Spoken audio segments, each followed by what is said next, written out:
A high-profile divorce hearing turns into chaos when a millionaire's mistress kicks his pregnant wife down the courthouse steps in front of hundreds of witnesses and flashing cameras. The fall shatters not only bones but illusions of power, and what begins as a scandal becomes a national reckoning. As the wife lies unconscious, her ex-Marine brother steps out of the crowd and vows to bring them both to justice. What follows is a story of corruption, redemption, and the unstoppable fight for truth. Stay with me, because you'll want to see how this ends. Tell us what time you're watching and where you're tuning in from, and drop a comment below. We'd love to hear from you. The marble steps of the Los Angeles Federal Courthouse gleamed under a pale winter Sunday. Reporters crowded near the entrance, microphones in hand, their breath misting in the cold air. They had been waiting for this moment all morning. The divorce hearing of millionaire real estate mogul Grant Caldwell had already drawn headlines, but no one expected what was about to unfold on those white stone steps. A black sedan pulled up to the curb. The door opened slowly. Amber Lowell stepped out, holding her small handbag against her side. At 7 months pregnant, her movements were careful, her body balancing the weight of both fear and dignity. She wore a light yellow maternity dress that brushed just below her knees, its soft fabric glowing faintly under the morning light. Her face was pale but composed, the kind of calm that hides deep exhaustion. Cameras clicked as she began walking toward the courthouse, her heels tapping gently against the marble. Behind the crowd, another car door slammed. Veronica Shaw emerged, her red dress sharp against the gray city around her. She was younger, glamorous, confident. Every step she took seemed meant for an audience. Reporters turned, recognizing her instantly as the woman rumored to be Grant's mistress. A hush fell over the group as Veronica strode forward, the sound of her heels cutting through the noise. She smiled coldly when she saw Amber at the top of the stairs. "So you actually showed up," Veronica said loudly enough for nearby cameras to hear. "I thought you'd finally learn to hide your face." Amber stopped, her hand resting on her belly. "I didn't come to argue," she said quietly. "Please, just move aside." But Veronica stepped closer, her perfume heavy in the air. "You don't get to play the victim anymore," she hissed. "You lost him. Accept it." Amber took a slow breath and tried to keep walking.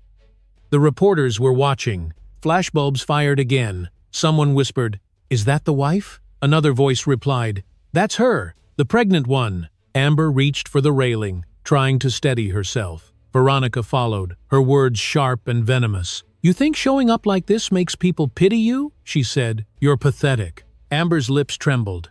"You don't know what you're saying." Veronica laughed. "Oh, I know exactly what I'm saying. You should have stayed home. No one wants to see you anymore." 1. Grant Caldwell appeared at the doorway above them, his expression unreadable. He wore a tailored charcoal suit, sunglasses hiding his eyes. He didn't move toward either woman. He simply stood and watched. Amber turned toward him, her eyes pleading for something. Acknowledgement, protection, maybe even a shred of decency. Grant didn't respond. The silence between them felt heavier than the crowd's whispers. Veronica saw his indifference and smiled wider. "See, even he doesn't want you here," she said. "You're just an inconvenience." Amber's pulse quickened. The cameras were still rolling. "Please," she whispered. "There's a child involved." Veronica leaned forward. "That's your problem, not ours." A murmur swept through the reporters. One cameraman lifted his lens higher, sensing a story growing darker by the second. Amber took another cautious step up the stairs, clutching the railing. Her heels slipped slightly on the cold marble. Veronica reached out, not to help, but to shove. The motion was sudden, vicious, and full of intent. The kick landed squarely against Amber's stomach. The sound was soft, but the gasp that followed was deafening. Amber's eyes widened. Pain surged through her body like electricity. Her bag fell from her hand, scattering papers across the steps. She stumbled backward, arms flailing for balance. A scream rose from the crowd. Someone shouted, "She's pregnant!" Cameras flashed in rapid bursts, capturing every frame. The red dress, the yellow fabric twisting, the look of shock frozen on Amber's face. She hit the steps hard, rolling once before stopping halfway down. The world tilted around her. The sharp chill of marble pressed against her cheek. She could hear people shouting, feet running, sirens somewhere in the distance. Her vision blurred, and the edges of her consciousness began to fade. Through the ringing in her ears, she could still make out Veronica's voice trembling. "I didn't mean to! She fell!" Grant finally moved, his steps slow and uncertain. He stopped halfway down the stairs, staring at Amber as if unsure what to do. Reporters crowded closer, shouting his name. One of them screamed, "Did you see what happened? She kicked her!" The questions came from every direction, but Grant said nothing. His jaw tightened. His eyes darted toward the nearest camera, then back to the woman lying motionless on the steps. Blood began to bloom across the yellow fabric of Amber's dress. Her hand trembled as she reached toward her stomach, whispering something no one could hear. The noise of the crowd grew louder. Phones recorded every second. A paramedic pushed through the barrier, kneeling beside her. "Ma'am, stay still," he said urgently. "Can you hear me?" Amber's lips parted, but no sound came out. She blinked once, her gaze drifting toward the gray sky above. The marble steps felt colder now, the air heavier. Somewhere beyond the chaos, the courthouse doors creaked open again, and a shadow moved toward the scene. A tall figure in a dark coat, his face set with purpose. The paramedic pressed a cloth against her side. "We need a stretcher here now," he shouted. Cameras kept flashing. Reporters were yelling into microphones. Police sirens grew closer, echoing down the street. Amber's vision flickered. For a brief second, she thought she heard a familiar voice calling her name through the noise, steady and fierce. Her eyelids grew heavy. The world dimmed around her, until all that remained was the faint hum of chaos and the distant echo of that voice growing nearer.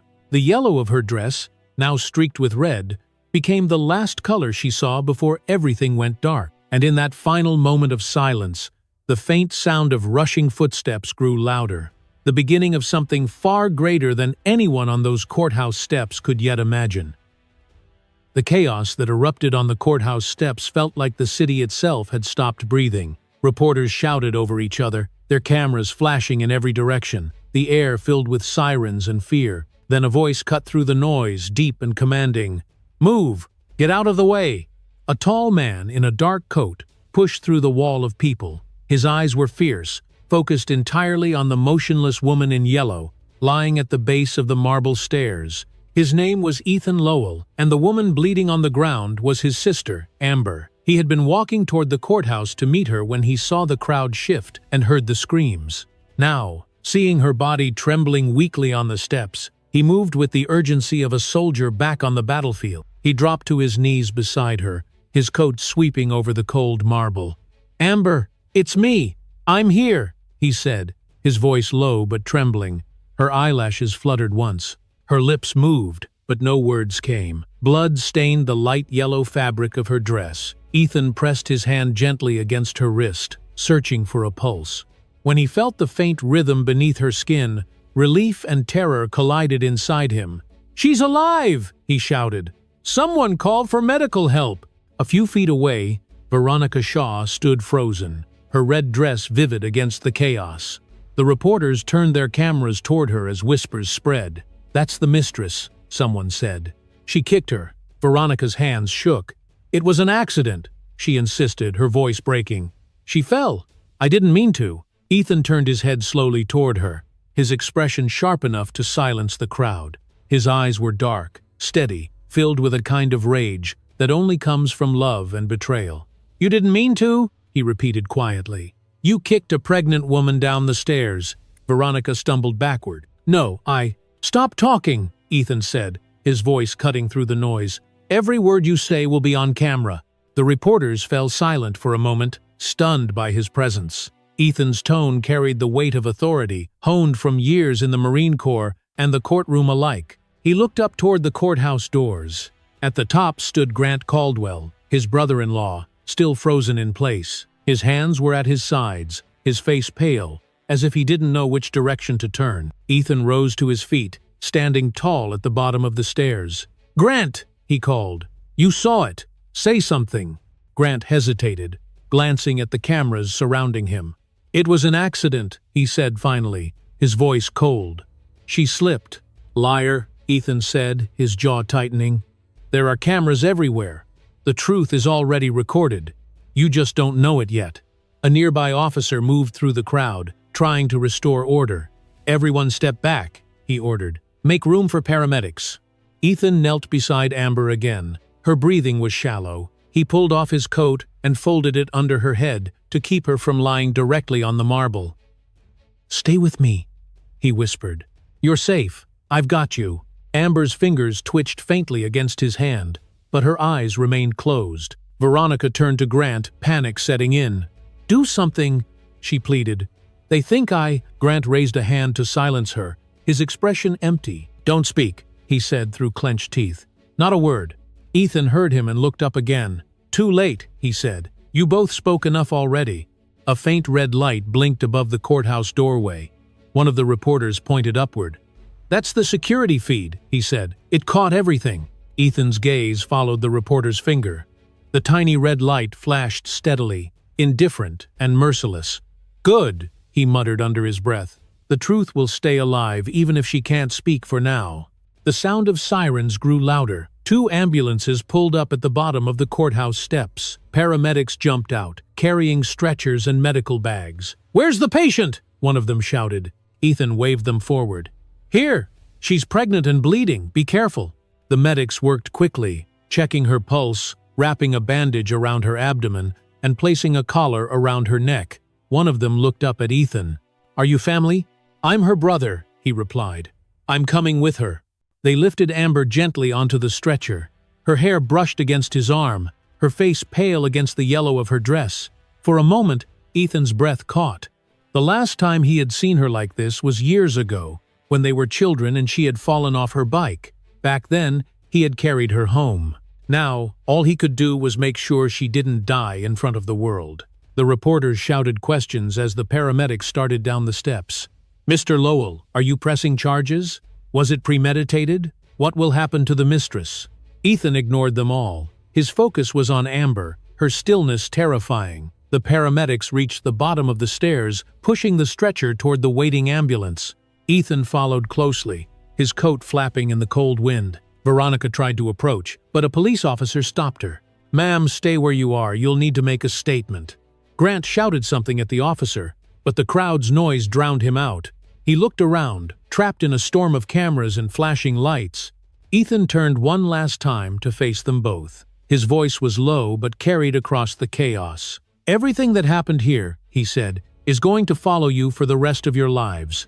Then he climbed into the back of the ambulance, taking his place beside his sister. The paramedic shut the door. Outside, the reporters pressed closer, trying to get one final shot. Veronica's voice cracked as she screamed something no one could understand. The police began to push the crowd back. Grant stood on the steps, surrounded by flashing lights, his face expressionless. Inside the ambulance, Ethan leaned over Amber, holding her hand tightly as the siren began to wail. The lights outside turned the city into a blur of red and white. He didn't look back at the courthouse. There was nothing left there for him except lies. As the ambulance pulled into traffic, Ethan whispered, "Hold on, Amber. Just hold on." The city raced past them, and the sound of the siren rose higher, cutting through the noise of everything that had just shattered. In the next moment, the ambulance disappeared into the maze of streets, carrying both the wounded woman and the beginning of the fight that was yet to come. The ambulance doors flew open as the vehicle stopped in front of St. Mary's Hospital. The bright red lights flashed against the white walls, painting the entrance in streaks of urgency. A team of doctors and nurses rushed forward with a gurney. Ethan stepped out first, his face tense, his eyes fixed on his sister lying motionless inside. "Pregnant female, 7 months," the paramedic shouted as they rolled her down the ramp.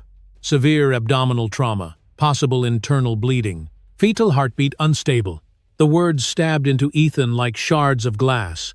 He followed beside the gurney, matching every hurried step of the medical team. "Her name is Amber Lowell," he said quickly. 30 years old, no known allergies. Her blood type is O positive. The nurse at the front nodded. "We've got it. Please step back." "I'm her brother," Ethan said firmly. "I'm not leaving her." "You can follow us to triage," she replied without looking up, "but you'll need to wait once we start the procedure." They burst through the sliding doors into the emergency corridor. The air inside was cold and sharp, filled with the scent of antiseptic. The fluorescent lights buzzed overhead. Every second felt heavier than the last. Amber's yellow dress was soaked in dark stains, the color fading into something unrecognizable. Her hand hung limp over the side of the stretcher. A doctor in green scrubs jogged alongside them, BP dropping. "Get me a line in. Start fluids now," he said to a nurse. He turned to Ethan for a brief second. "Sir, we'll do everything we can, but you need to let us work." Ethan's throat tightened. He forced himself to step back, watching as they wheeled Amber through the double doors toward the trauma room. The sound of the doors, slamming shut, echoed through the corridor like a final heartbeat. He stood still, his mind refusing to accept what his eyes had seen. A nurse approached him with a clipboard. "Sir, we'll need you to fill out her admission form. Family contact, next of kin, that sort of thing." Ethan took the clipboard, but his hand trembled so badly that the pen scraped across the paper. "She's all the family I have left," he murmured. "So just put my name, Ethan Lowell." The nurse nodded quietly and left him in the hallway. Through the glass window of the trauma room, Ethan could see flashes of movement, doctors surrounding Amber, machines beeping in rapid rhythms, masks being adjusted. He couldn't hear the words, but he knew the tone. It was the language of emergency, a sound he had heard before in places far from home. The difference now was that this battlefield carried his sister's name. A few minutes later, a young nurse hurried out. "We need more blood bags from supply," she called out, then glanced at Ethan as she passed. Her expression was tight, professional, but her eyes said what her mouth couldn't. Things were bad. Ethan rubbed his hands together, trying to keep control. He could hear the faint, repetitive tone of the fetal monitor through the half-open door, steady at first, then skipping. The pattern reminded him of footsteps fading in the distance. He closed his eyes and whispered to himself, "Come on, Amber. Hold on." A moment later, the doors swung open again, and Dr. Nathan Brooks, the attending physician, stepped out. His gloves were stained, his eyes calm but heavy. "Mr. Lowell," he said, "your sister's stable for now, but she's in critical condition. We had to sedate her. She's fallen into a coma. The baby's heart rate is irregular, but still present." Ethan stared at him. "A coma?" "She suffered severe shock," Dr. Brooks explained. "Her body shut down to protect itself. Right now, our job is to keep both her and the baby alive. The next 48 hours are crucial." Ethan nodded slowly. "Can I see her?" The doctor hesitated. "Only for a minute. She won't respond, but she'll know someone's there." They led him into the room. Amber lay under the bright lights, connected to wires and tubes. Her chest rose and fell gently, the monitor beside her pulsing with faint green lines. Her skin looked pale against the crisp white sheets. The soft hum of machines filled the silence. Ethan stepped closer, his shadow stretching across her bed. "Hey, sis," he whispered. "You're safe now." He reached for her hand, careful not to disturb the 4-line. Her fingers were cold. He squeezed them lightly. "I'm right here. You just rest. I'll handle the rest of it." Behind him, Dr. Brooks spoke quietly to a nurse. "Let's get her transferred to intensive care. I want fetal monitoring every 30 minutes. You." Ethan didn't look away from Amber. His thoughts spiraled through memories, the last Thanksgiving they'd spent together, the laughter, the way she had teased him for still drinking black coffee like a soldier. He swallowed hard. "You always said I'd show up too late," he said under his breath. "Not this time." A nurse adjusted the monitor. The heart rate of the unborn child fluttered across the screen, faint but steady. Ethan exhaled slowly, the tension in his chest easing just a little. He turned to Dr. Brooks. "Will she wake up?" The doctor paused before answering. "We don't know yet. She's strong. That's in her favor." Ethan nodded once. "She's the strongest person I know." Dr. Brooks gave him a small nod of respect. "I'll keep you updated every hour." When the doctor left, Ethan stood alone by the bedside. The hospital corridor outside was filled with movement, nurses calling out numbers, phones ringing, doors opening and closing, yet inside the room, everything felt suspended. Time didn't move here. It simply waited. He looked down at Amber's face again. "They hurt you in front of the world," he whispered. "Now the world's going to see what justice looks like." The faint beep of the monitor filled the silence. He placed her hand gently back on the blanket, straightened up, and turned toward the door. As he reached the hallway, Detective Laura Ruiz was waiting, her notepad in hand. "Mr. Lowell," she said, I've seen the footage. We need to talk when you're ready. Ethan met her gaze. Tomorrow morning, he said quietly. Tonight, I stay here. Ruiz nodded and walked away. Ethan looked once more through the small window at Amber lying still in her hospital bed. The corridor lights flickered as night settled over Los Angeles. Outside, rain began to fall against the glass. Inside, the steady beeping of the monitor continued, a fragile reminder that she was still fighting. And as Ethan sat down in the chair beside the door, he knew that from this moment forward, the fight for justice had truly begun.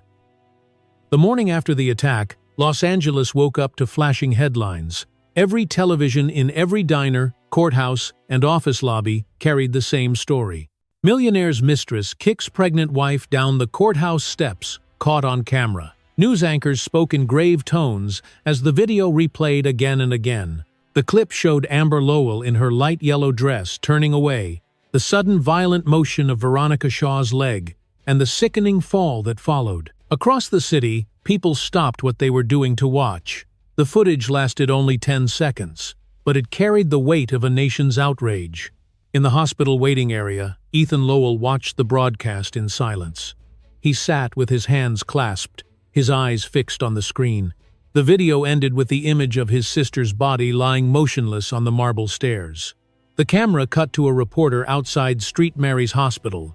Amber Lowell remains in a coma tonight, the reporter said. Her brother, federal attorney Ethan Lowell, has vowed to pursue justice. Ethan rose slowly, his reflection flashing across the television glass. They've already turned her pain into news, he murmured, his jaw tightened. Fine. Then they'll hear the truth from me. Outside, the hospital courtyard was crowded with journalists. Cameras pointed toward the main entrance, lights glaring. A swarm of microphones extended toward anyone wearing a hospital badge. When Ethan stepped through the doors, the noise hit him like a wave. Questions came from every direction. Mr. Lowell, how is your sister? Will she survive? Do you plan to file criminal charges against Grant Caldwell or Veronica Shaw? Ethan raised a hand. You'll get your answers, he said, his voice steady. But first, you'll hear facts, not gossip. He stopped before the cameras, shoulders squared, the press lights reflecting off his coat. The flashbulbs flickered, freezing him in time like a figure from a courtroom drama. For a moment, no one spoke. Then Ethan began, his words calm but sharp. My sister, Amber Lowell, is fighting for her life because of what happened on those courthouse steps. This was not an accident. This was an act of violence, committed in public, under the eye of the law. A murmur spread through the crowd. Ethan continued, his voice unwavering. There is clear video evidence, there are witnesses, and there will be accountability. I will personally represent my sister in all legal proceedings. We will pursue charges for assault, obstruction of justice, and every violation that follows from this crime. Reporters shouted for more. What about Grant Caldwell? Was he involved? Ethan met the question head-on. Mr. Caldwell's silence speaks for itself, he said. He watched and did nothing. The law calls that complicity, and in this country, no one, no matter how rich or powerful, is above the law. The flash of cameras intensified. The tension around him crackled like static. One journalist called out, "Do you expect a conviction?" "I expect justice," Ethan replied, "and justice begins with the truth." He turned and walked back inside before they could ask anything else. The crowd erupted in a frenzy of shouting and camera clicks. Behind him, the hospital doors closed, muting the chaos like a curtain falling between two worlds. Inside, Detective Laura Ruiz stood near the elevator, holding a folder thick with reports. "That was bold," she said as Ethan approached.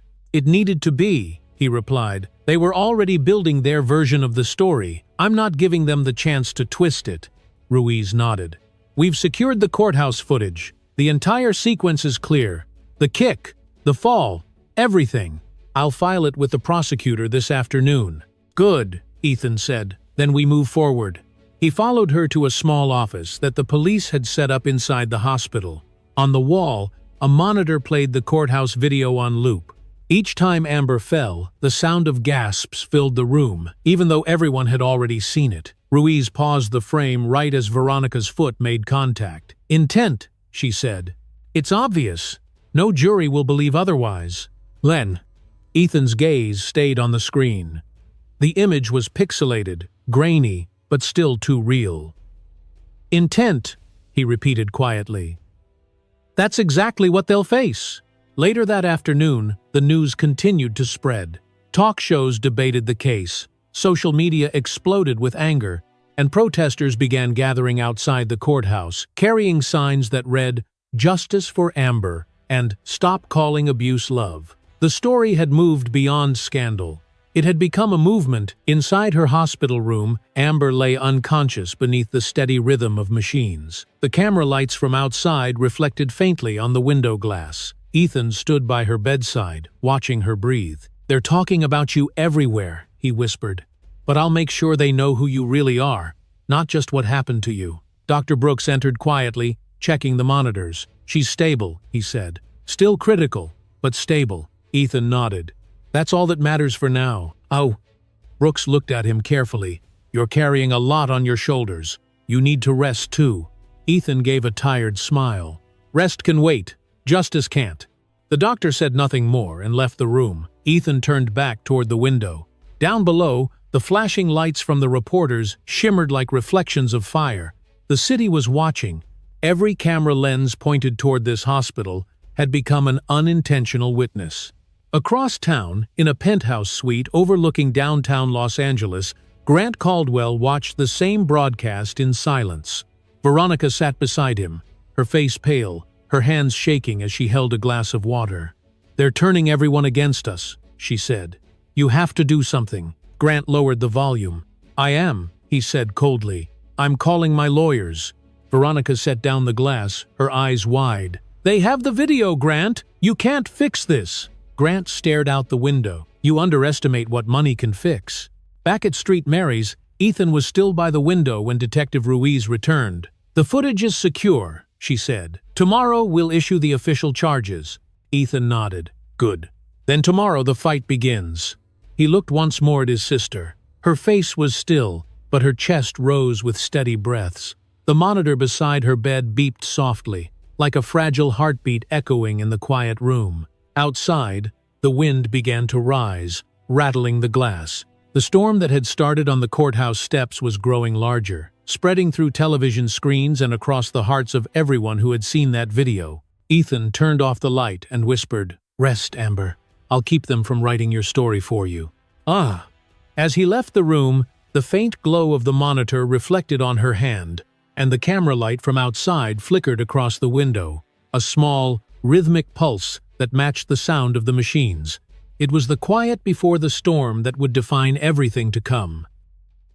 The blinds in Grant Caldwell's private office were half closed, blocking out most of the afternoon light. Outside, the city burned with noise, reporters, protesters, and the endless sound of helicopter blades cutting the air. Inside, the silence was thick enough to strangle. The television on the far wall played the news on mute, showing slow-motion footage of the courthouse steps. Every station had the same loop: Amber Lowell in a yellow dress, Veronica Shaw in red, the kick, the fall, the crowd screaming. Grant stood with his back to the screen, staring out the window. His reflection looked older than he remembered, the dark circles under his eyes deepening with every headline. Veronica paced behind him, her heels clicking against the polished floor. "You have to say something," she said, her voice high and frantic. "They're calling me a monster, Grant. They're showing that video every hour. I can't even step outside." Grant didn't turn around. "Then don't." Her breath caught. "That's it? That's all you have to say?" He finally faced her. His expression was cold, his voice sharper than glass. "Do you realize what you've done? Do you have any idea what this looks like?" Veronica's eyes filled with tears. "It was an accident. I didn't mean to hurt her. I panicked." "An accident," Grant repeated, letting the word hang in the air. "You kicked a pregnant woman in front of 200 witnesses. You've ruined everything." "Herr Engerflahl, you said you'd protect me." "I said I'd protect my company," he snapped. "And right now, you're the reason it's burning to the ground." Veronica stopped pacing. Her hands trembled as she looked at him. "So what happens to me?" Grant picked up the remote and raised the volume on the television. The news anchor's voice filled the room. Public outrage continues to grow as protesters demand the arrest of Grant Caldwell and Veronica Shaw. Federal attorney Ethan Lowell confirmed this morning that criminal charges are being prepared. Veronica's face went pale. "They're charging us?" Grant lowered the remote slowly. "They're charging you." She took a step back. "You're not serious." "I've already spoken to my lawyers," he said, adjusting his tie. "They're preparing a statement. You'll claim emotional distress, temporary loss of control. Whatever they decide works best. You'll plead out, take a deal, disappear for a while." "Ugh. You're going to let me take the blame?" His tone didn't change. "You're the one who kicked her." Veronica's hands balled into fists. "You're unbelievable. You told me she was ruining your life. You told me she trapped you. You said—" He cut her off. "I said a lot of things. Now stop talking before you make this worse." The room fell silent except for the steady hum of the television. Veronica turned toward the window. Outside, camera flashes flickered like lightning. "They hate me," she whispered. "They want to destroy me." Grant looked down at the news ticker, scrolling across the bottom of the screen. "Justice for Amber. Movement spreads nationwide." His jaw clenched. "They can try," he muttered. Across town, Ethan Lowell sat at a conference table covered with folders, flash drives, and printed reports. Detective Ruiz stood beside him, scrolling through security footage on a laptop. "Here," she said, pausing the video. "You can see it clearly now. No contact before the kick. No provocation. This will hold up in court."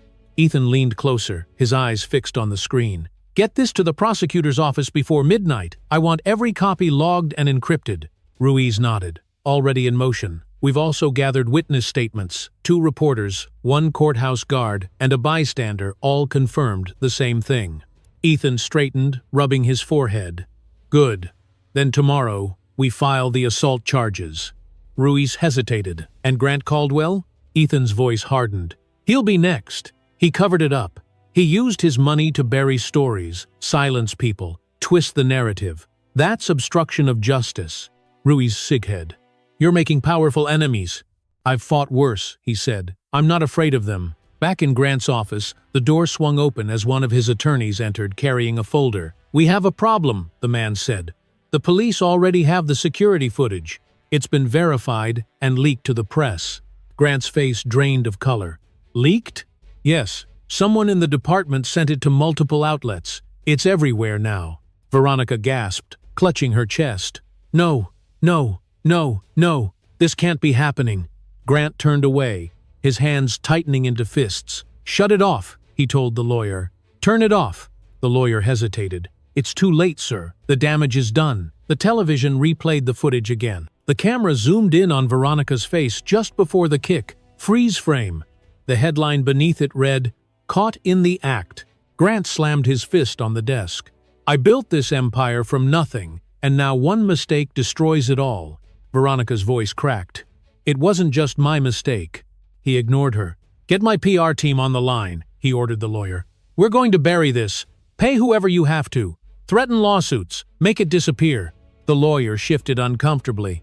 "Mr. Caldwell, this isn't going away. Ethan Lowell's already leading the charge. Public opinion's not on your side." Grant stared at the window again, his reflection ghostly against the city lights. For the first time, he looked uncertain. "Then we make new allies," he said quietly. "If the law wants a fight, they'll get one."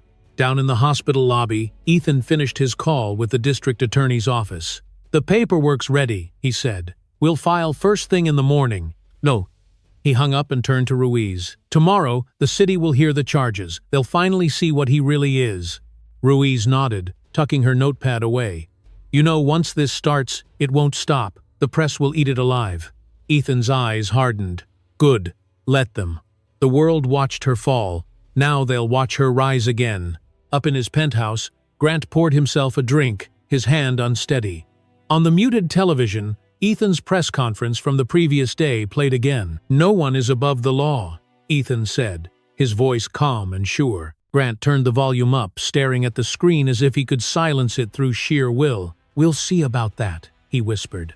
Far below, thunder rumbled over the city. Storm clouds rolled in from the west, darkening the skyline. The lights of the courthouse flickered in the distance. Inside street, Mary's. Amber lay motionless, her heart monitor beeping softly against the rising storm. The air was heavy, thick with the promise of what was coming next, and when the clock struck midnight, the first drops of rain began to fall, the quiet signal that the war for justice had officially begun. By the next morning, Los Angeles was drowning in headlines. Every newspaper and talk show carried the same war of words. One side painted Grant Caldwell as a misunderstood businessman married to a woman emotionally unstable. The other called him what he truly was, a man hiding behind money and lies. Grant's public relations team moved fast. Paid experts flooded television screens, repeating the same lines. Amber Lowell was known for her erratic behavior. "There's no proof, mister." Caldwell was involved. The so-called attack was exaggerated by the media. They spoke with polished voices and confident smiles, trying to rewrite what the cameras had already shown. Inside his penthouse office, Grant watched the coverage with quiet satisfaction. Veronica sat across from him, pale and nervous. "They're believing it," she said, half whispering. Grant nodded. "People believe what comforts them. No one wants to think a rich man could let his pregnant wife be hurt." He poured himself a drink.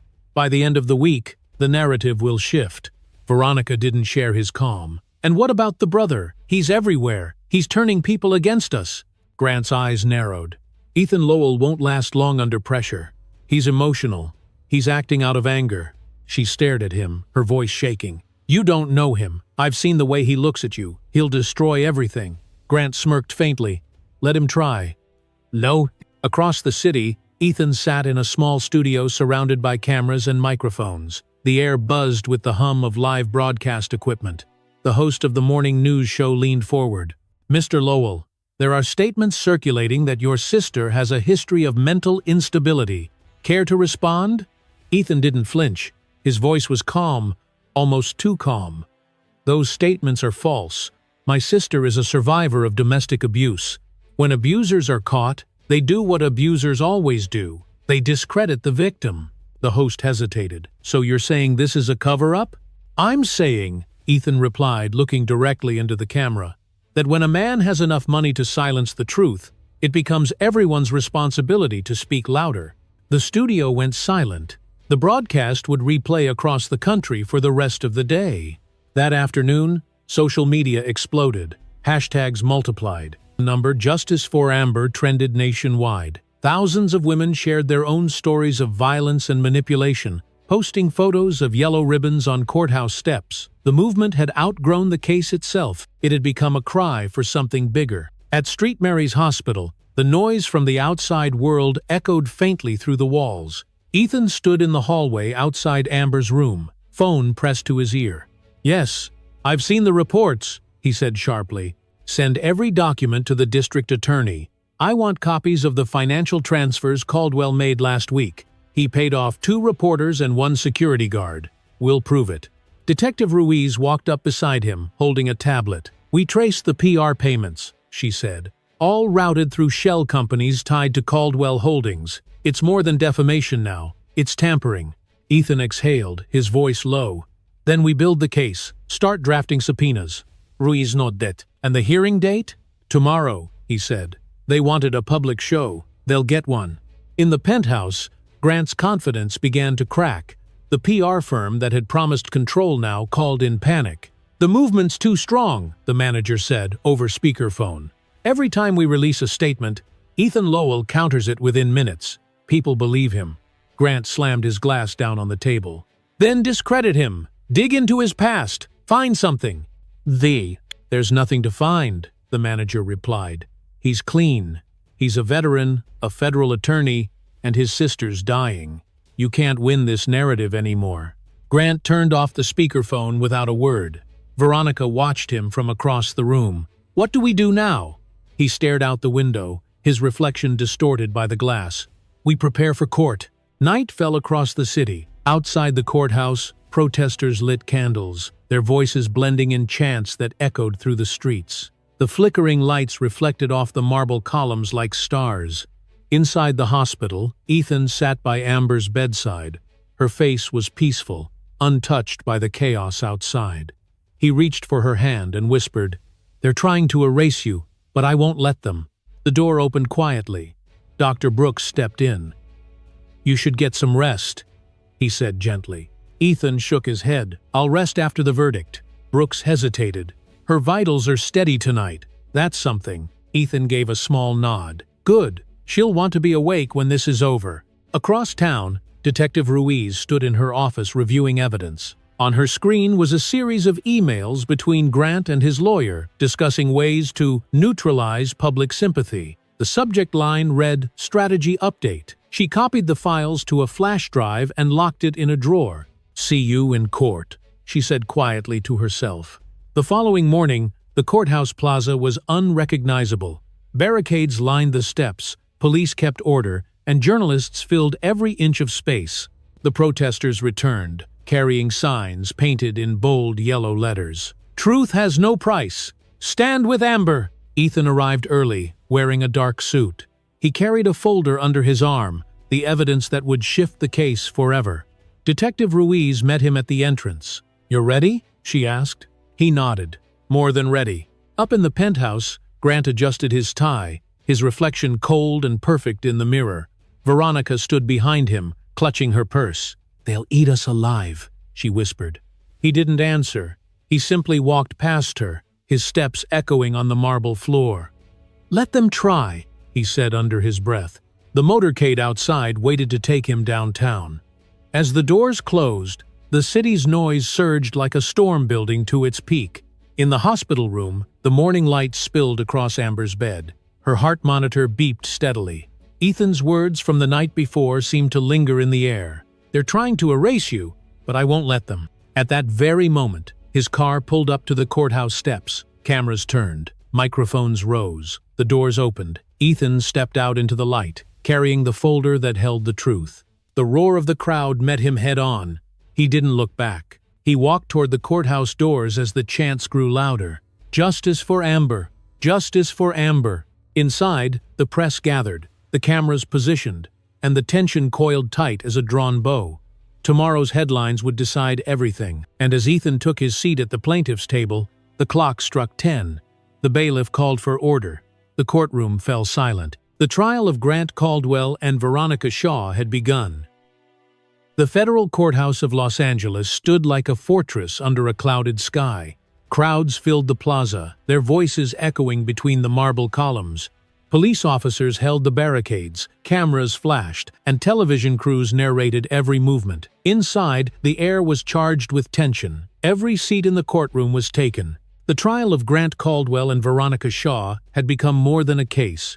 It was the moment the city had been waiting for. At the plaintiff's table sat Ethan Lowell, his dark suit pressed, his expression calm but unyielding. He placed a single folder before him, the evidence he had fought to secure. To his right sat Detective Laura Ruiz, silent but alert.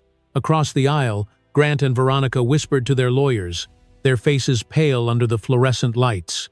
The bailiff called for order. "All rise," the Honorable Judge Helen Strauss presiding. Everyone stood as the judge entered. She was a tall woman in her 60s, her robe immaculate, her expression firm but composed. She glanced at the defense, then at Ethan. "You may be seated," she said. As the murmurs faded, the judge began. "This court is convened to hear the case of the State of California versus Grant Caldwell and Veronica Shaw. The charges include aggravated assault, obstruction of justice, and public endangerment. The court expects order, and it will have it." Ethan stood. "Your Honor, before we begin, I'd like to acknowledge that my sister, Mrs. Amber Lowell, cannot be present today. She remains in critical condition at St. Mary's Hospital. I represent her both as legal counsel and as family." Judge Strauss gave a small nod. "Acknowledged, Mr. Lowell. Proceed." He walked to the center of the courtroom, every step deliberate. "On the morning of January 10th, my sister was attacked on the steps of this very courthouse. The act was caught on camera.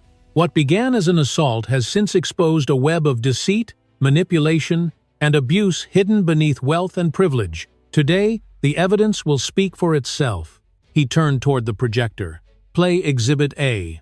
The courtroom lights dimmed. The screen flickered to life. The video from that morning filled the wall. The crowd outside gasped as they saw it. Amber in her yellow dress, her hand on her stomach, Veronica's face twisted in fury, and then the kick. The sound of Amber's scream echoed through the speakers, followed by the thud of her body hitting the marble. For a moment, the courtroom was silent. Even the reporters lowered their cameras. Ethan's voice broke the stillness. There it is, the truth. No editing, no manipulation, just a pregnant woman being kicked down the stairs by her husband's mistress while her husband watched. Grant shifted in his seat.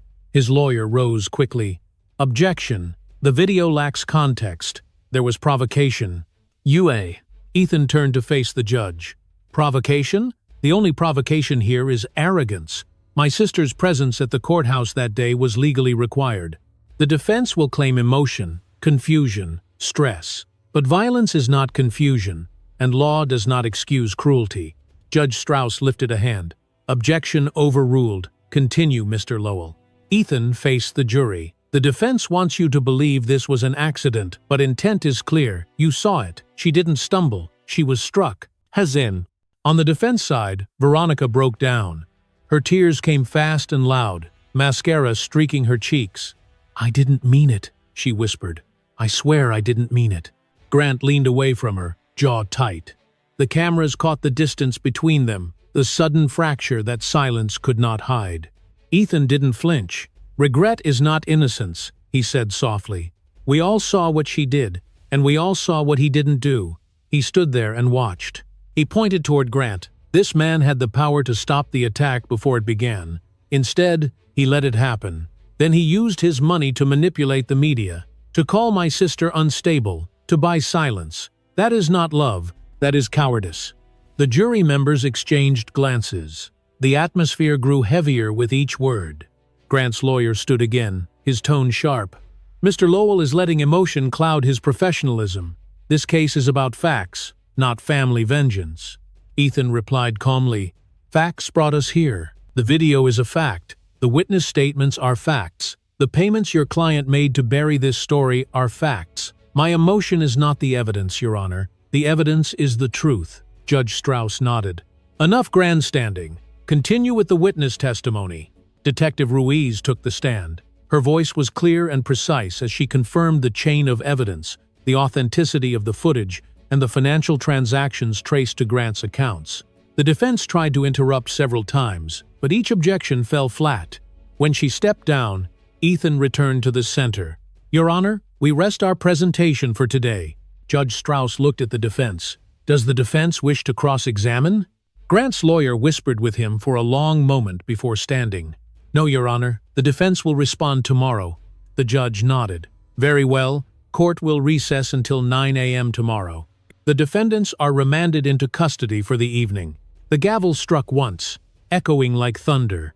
As the courtroom began to clear, reporters rushed to file their stories. Grant rose, his composure cracking for the first time. This isn't over, he muttered. Ethan packed his folder slowly, never looking at him. It's already over, you just haven't accepted it yet. Veronica was led out first, her wrists trembling as the bailiff guided her toward the holding cell. Grant followed, his expression hollow. The flash of cameras outside the courtroom turned their exit into a parade of disgrace. Ethan walked toward the double doors. The moment he stepped into the corridor, the noise of the crowd hit him, reporters shouting, lights flashing, voices demanding comment. He didn't stop.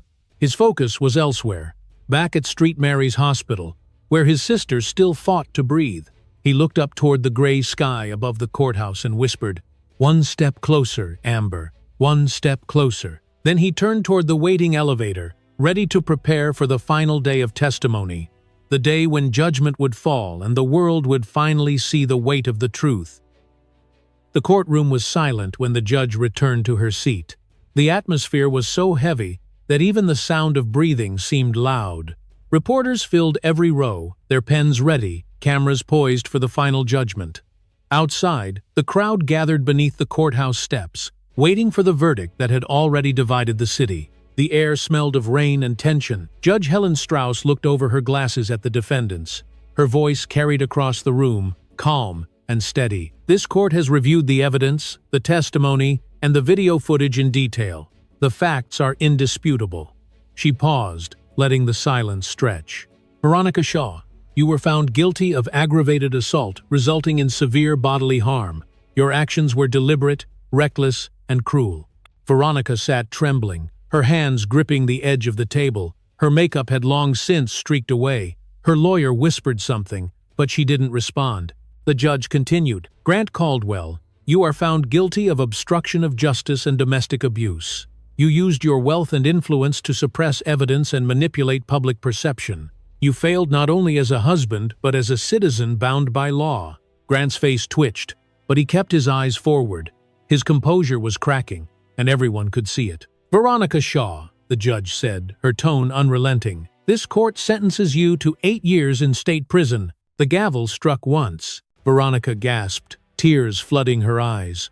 "Please," she cried, her voice breaking. "I didn't mean to. I didn't want to hurt her." The judge's eyes didn't soften. Intent does not erase consequence. "Grant Caldwell," she said next, "you are sentenced to 10 years in federal prison, with no possibility of parole for the first 6. You are also ordered to pay restitution for damages and medical costs associated with Mrs. Lowell's recovery."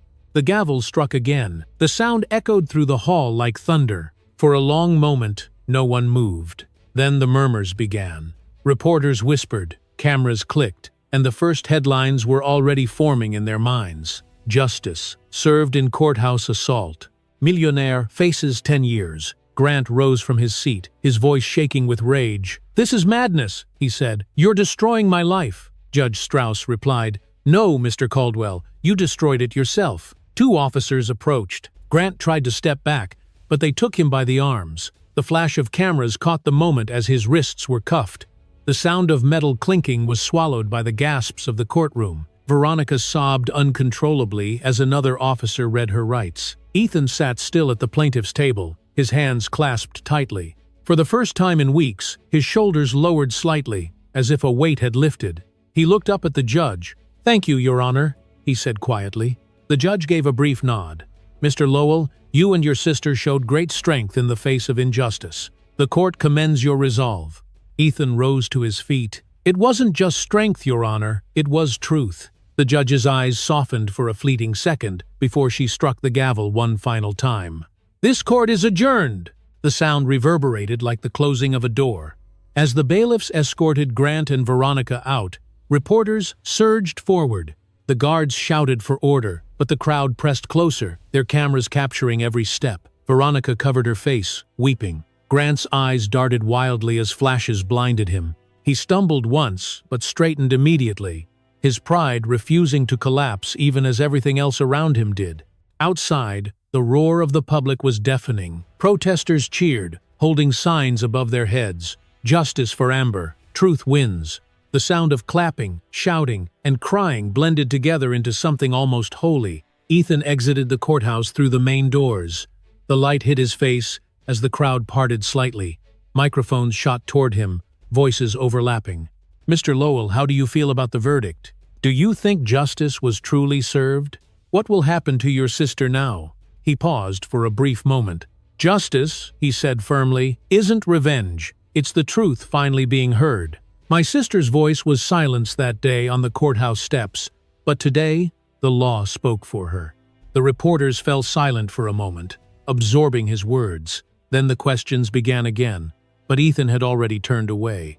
Detective Ruiz met him at the foot of the steps, a small smile flickering across her face. "You did it," she said. "We did it," he corrected. "Now let's hope Amber can finally rest." The first drops of rain began to fall. The gray clouds that had lingered all day finally broke open, washing the marble steps clean. Ethan tilted his head back slightly, feeling the cool water run across his skin. Around him, people cheered and cried, their umbrellas opening like flowers in the storm. Across the plaza, a large screen mounted on a building replayed the moment the judge delivered the sentence. Grant and Veronica's faces flashed in the rain-soaked light. Their fall from power was complete. Ethan looked up at the image and whispered, "You can't hide from the truth forever." He turned and began walking down the steps. Each one felt lighter than the last. The sound of rain hitting stone followed him, steady and rhythmic. At the bottom of the stairs, a news van broadcasted the live coverage. The anchor's voice filled the plaza. In a landmark verdict, Grant Caldwell and Veronica Shaw have been sentenced for their roles in the assault on Amber Lowell. Public reaction has been overwhelmingly supportive of the decision. Across the nation, rallies and vigils continue to honor victims of domestic violence. The phrase, "Justice for Amber," has become a symbol of resilience and hope. Ethan stopped for a moment to listen. The anchor's words faded under the sound of thunder rolling across the sky. He looked toward the distant skyline, where the lights of St. Mary's Hospital glimmered faintly through the rain. He whispered softly, "It's over, Amber. You're safe now."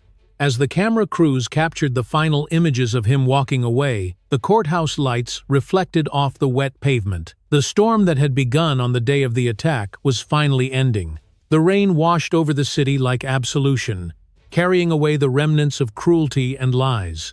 And in that quiet moment beneath the storm, the long shadow of injustice began to lift, paving the way for what was still to come, the fragile promise of healing that waited beyond the hospital walls. The rain had stopped by morning. The city outside the hospital windows glistened under a pale, forgiving Sunday. For the first time in weeks, St. Mary's was quiet. Reporters had left the front steps, and the once constant flash of cameras had faded into memory. The storm of chaos that had consumed Los Angeles was finally gone. Inside room 214, the stillness was almost sacred. Machines hummed softly, their rhythmic beeps marking the fragile line between silence and life. Amber Lowell's eyelashes fluttered. A faint sigh escaped her lips as light filtered through the blinds. Her hand twitched under the blanket. The faint scent of disinfectant and rain mixed in the air. The world felt distant at first, as if she were waking from years of sleep. Her mind reached through fog, trying to remember where she was and why her body ached so deeply. Then the memories came rushing back. The marble steps, the cold, the voice of her brother calling her name. Her fingers moved again, weak but deliberate. A nurse noticed immediately and rushed to the bedside. "Dr. Brooks!" she called, her voice trembling with excitement. "She's awake!" Moments later, Dr. Nathan Brooks entered, still wearing his nightcoat from an all-night shift. His calm professionalism barely hid the relief in his eyes. "Amber," he said gently, checking her vitals. "Can you hear me?" Amber blinked, her lips dry. "Where am I?" Her voice was thin, fragile. "You're at St. Mary's," he said softly. "You've been asleep for some time. You're safe now." She swallowed, her eyes flicking toward the monitor beside her. "How long?" "Almost 3 weeks," he replied. "You were in a coma after the trauma. We managed to stabilize both you and the baby." Her breath caught. "The baby," she whispered, her voice breaking. "My baby," Dr. Brooks smiled gently. "Your child is alive. Heartbeat steady. You both made it through." Tears filled her eyes. Her hand moved instinctively to her stomach. The faint outline of a heartbeat monitor pulsed in time with her own. "Thank God," she said, the words barely audible. The nurse stepped closer. "I'll call your brother." Within minutes, the door opened and Ethan entered, still wearing the same dark coat from the trial. His hair was disheveled, his eyes red from sleepless nights. But when he saw her awake, something inside him broke loose.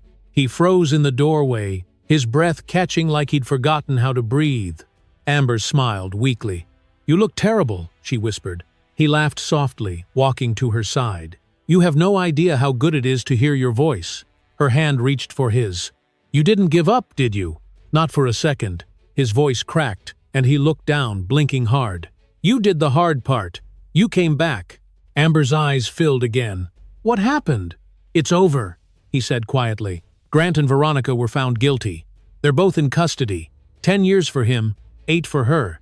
Amber closed her eyes. "Justice." The word lingered in the air like a prayer. Ethan squeezed her hand gently. "You should have seen it. The whole courtroom. When the video played, no one could even breathe. The truth finally spoke for itself." She smiled faintly. "You were my voice when I didn't have one." He shook his head. "No, you were the reason I could keep fighting." "Doctor." Brooks cleared his throat softly. "She'll need rest," he said. "Her body's weak, but recovery looks promising." Ethan nodded. "Thank you, doctor." The nurse adjusted the blanket, dimmed the lights, and slipped out of the room. When the door closed, only the steady hum of machines remained. Ethan sat down beside her, his hand never leaving hers. Amber stared at the ceiling, her voice calm. "When I was asleep, I dreamed of the courthouse steps. But they weren't white anymore, they were covered in light. I kept walking up, and I wasn't afraid." Ethan listened quietly, his throat tight. "Maybe that's your mind letting go of what they did." "Maybe," she whispered. "Or maybe it means I finally made peace." They sat in silence for a while. The light through the blinds shifted across the floor, painting soft golden lines on the wall. Outside, a bird landed on the window ledge, shaking off droplets from its wings. Amber followed it with her eyes, smiling faintly. "Do people still talk about it?" she asked. "They talk about you," Ethan said. "They call you a symbol now." Justice for Amber became more than a movement. It's hope for everyone who's been silenced. Her eyes glistened again. "I never wanted fame. I just wanted peace." "You earned both," he said softly. She turned her head toward him. "And you? What happens now?" He gave a tired smile. "Now I go back to work. There are other cases, other people who need a voice. But I'll stay close. You're not going through recovery alone." Amber squeezed his hand weakly. "You've always been stubborn like that." He chuckled. "It runs in the family." The door opened again as Dr. Brooks returned with a chart. "I'll keep her under observation for a few more days," he said to Ethan. "She'll need therapy, both physical and emotional. But she's strong, stronger than most." Amber's eyes met the doctor's. "Thank you for not giving up on me." He smiled. "You did the hard part. We just kept the lights on." After he left, Ethan leaned forward. "You should rest now. You've been fighting long enough." Amber's eyelids grew heavier. "Stay until I fall asleep?" "Always." Her breathing slowed as she drifted back into light sleep. Ethan sat quietly beside her, watching the steady pulse of the monitor. Each beep was proof of survival, each breath a reminder that justice had meaning beyond the courtroom. He stood finally, walking toward the window. The city stretched out below, washed clean by the night's rain. He rested a hand on the cold glass and whispered, "We made it." Behind him, Amber stirred slightly in her sleep, her hand resting protectively over her stomach. The sun continued to rise, spilling soft light across the room. Ethan turned back to look at her one more time before leaving. "You'll see it soon," he said softly. "The world waiting for you." The hallway outside was quiet as he stepped out. Nurses passed with gentle smiles, the hum of the hospital steady and peaceful. Down the corridor, a small sign pointed toward the nursery ward. The faint sound of newborn cries echoed from behind the glass. Ethan paused for a moment, a hint of a smile tugging at his lips. He whispered, "Tomorrow." And as he walked away, the sound of life continued behind him, the soft, steady rhythm of heartbeats that promised the beginning of something new. 1 year later, the city of Los Angeles looked different. The courthouse steps, once stained with blood and rain, now gleamed under a golden afternoon Sunday. The marble had been cleaned, restored, and polished until it shone like new. Yet for those who remembered what had happened there, every reflection still carried a memory. It was no longer a place of tragedy. It had become a symbol of rebirth. Across the plaza, a crowd gathered beneath a white banner that read, "Amber Foundation for Survivors, Opening Ceremony." Reporters stood quietly this time, not chasing a scandal, but witnessing healing. A small stage had been set up, lined with pale yellow flowers, the same color as the dress Amber had worn the day of the attack. Amber stood at the center of the stage, wearing a soft cream blouse and a simple skirt. In her arms, she held her daughter, Grace Lowell, now 1 year old. The child's dark curls framed a face so peaceful it seemed untouched by the pain her mother had endured. Amber's eyes glistened as she looked out at the sea of faces before her. Among them were nurses from street, Marys, volunteers, survivors of domestic violence, and strangers who had found strength through her story. When the applause quieted, Amber stepped toward the microphone. Her voice was steady, gentle, but full of life. "A year ago, I stood on these same steps with fear in my heart," she said. "I thought everything was ending. But today, I know that what I called an ending was really a beginning. Pain broke me open, but truth built me back." The crowd listened, silent and intent. The wind lifted a few strands of her hair as she continued. "This foundation exists for those who are still afraid to speak, for those who think no one will believe them. I was silent once. Now I know silence can be more dangerous than any wound. So this place will be a voice, a home, a promise."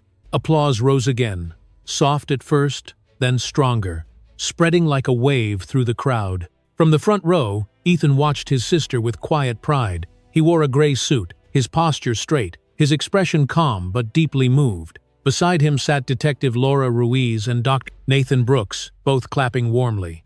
Ruiz leaned toward Ethan. "She's a natural," she whispered. Ethan smiled faintly. "She always was. She just needed the world to see it." On stage, Amber adjusted Grace in her arms. The baby cooed, grabbing at the microphone. Laughter rippled through the audience. Amber chuckled softly. "I guess she wants to speak too," she said. "Maybe one day she will. Maybe she'll tell her own story, one not born of pain but of hope." She looked up at the courthouse behind her, its towering columns shining in the sunlight. "A place that once took everything from me now gives something back. It reminds me that forgiveness isn't weakness, it's freedom." Her words carried through the plaza, gentle but firm. After the ceremony, people moved toward the new building beside the courthouse, where glass doors opened into a bright lobby. Inside, walls were painted a soft yellow, filled with sunlight and photographs of survivors who had rebuilt their lives. On one wall, a plaque read, "Dedicated to those who refuse to stay silent." Amber walked slowly through the room, holding Grace close. Ethan followed behind her, his steps steady. Volunteers stopped to thank her. One woman with tears in her eyes saying, "You saved my life. I saw your story on the news, and I left my abuser the next day." Amber's eyes softened. She placed a hand on the woman's shoulder. "You saved yourself. I just helped you remember how strong you already were." "Len," the woman nodded, smiling through tears. Later, as the crowd thinned and the evening light turned golden, Amber stepped outside again. The plaza was quiet now. Balloons swayed in the breeze. The marble steps glowed softly in the sunset. She stood for a long moment, staring at them, remembering everything, the fall, the pain, the fear, and the moment her brother's voice broke through it all. Ethan joined her, slipping his hands into his pockets. "You did it," he said quietly. She smiled. "We did it. You sure you're ready for what comes next?" he asked. Amber looked at him, then down at her daughter. "I don't think anyone is ever ready for life after survival, but I'm not afraid anymore." Ethan nodded slowly. "That's enough." The two stood together in silence, watching the last rays of sunlight stretch across the courthouse steps. The city hummed in the distance, alive and moving forward. After a moment, Amber turned to him. "Do you ever think about that day?" "Every time I pass this place," he admitted, "but not with anger anymore, just gratitude that you're still here." She looked back at the building. "I used to hate these steps. I used to dream about erasing them from the world. But now, I see something else. They remind me of how far we've come." Ethan smiled. "That's what Dad would have said." Amber laughed softly. "He would have told us to stop overthinking and go home for dinner." They both laughed, the sound light and easy. Grace reached up from Amber's arms, tiny fingers brushing at the air. Amber kissed her forehead gently. "You're my second chance," she whispered. The plaza lights flickered on as dusk settled. Volunteers began packing up the last of the decorations. Somewhere in the distance, church bells chimed 6 times, their soft echoes mingling with the evening breeze. Amber took one last look at the courthouse, then stepped toward the stairs. Slowly, she began to climb. Ethan followed a few steps behind, his eyes glistening. When she reached the 5th step, she paused. Pulling a small bouquet of pale yellow flowers from her bag, she knelt and placed them down. "This was where I fell," she said softly. "So this is where I'll begin again." Ethan stood beside her, his voice low. "You already have!" Amber smiled through tears. She rose to her feet, holding Grace close. The child giggled, reaching for the fading sunlight. Together, they walked down the stairs, mother, daughter, and brother, toward the open plaza bathed in gold. As they reached the bottom, Amber turned back one last time. The courthouse glowed behind her, radiant in the twilight. For the first time, it looked beautiful. She whispered, "Thank you." Then she faced forward, her steps sure and steady. As the light wrapped around her like a promise, the world had seen her fall. Now it would see her rise,